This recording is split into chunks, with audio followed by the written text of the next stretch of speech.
Friends, today we will be solving lead code number 414, third maximum number.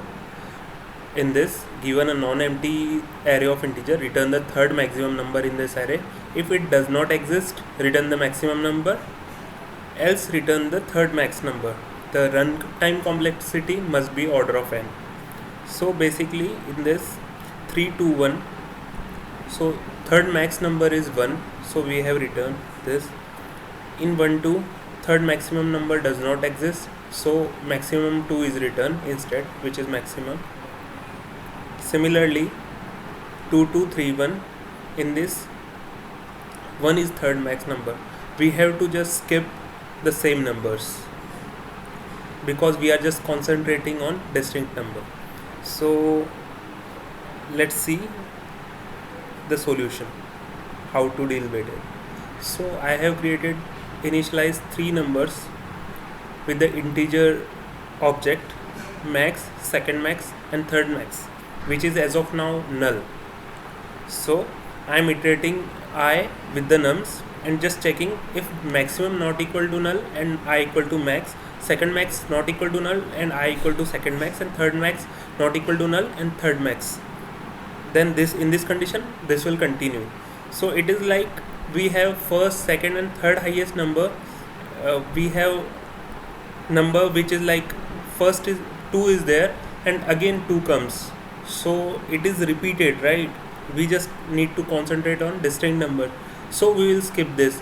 For these things only this if else if condition is created. So other things are, if max is equal to null and I is greater than max, the first time we will set max, because every number the max, second max, third max is null initially.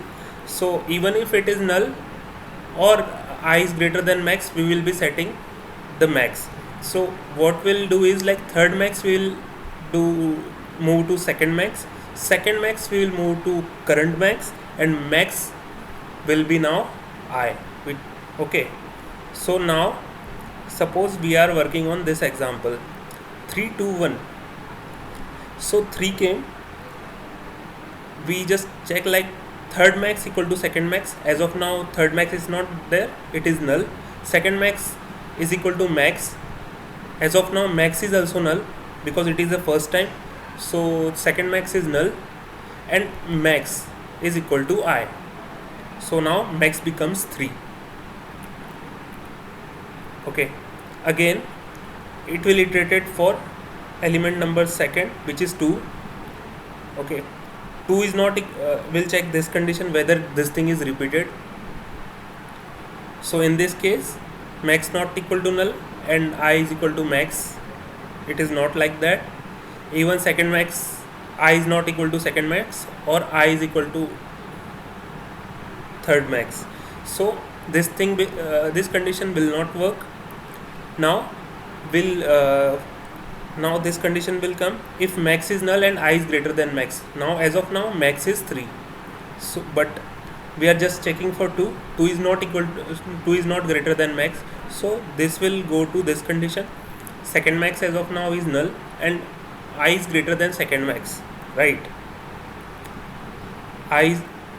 This condition will not check as second max is null, so third max will set to second max. As of now second max is null, third max now will be null, and second max will be equal to I, which is 2. Now the loop will go for 1, so this condition will fail, so it will not get continue. Then if max is equal to null, max is not null, and I is greater than max, 1 is not greater than 3, so this condition will not be working. It will go to this condition, else if. So in this also I is greater than second max as of now is 2, so it's not like that. Else it will go to this, else if third max is equal to null, yes it is, so third max will get set to I, which is 1.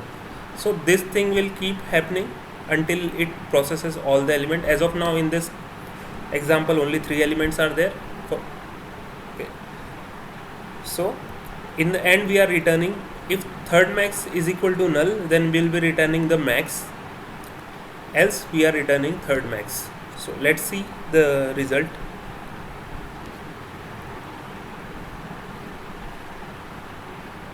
Yes, it is getting passed and it is quite good solution. Thanks for watching this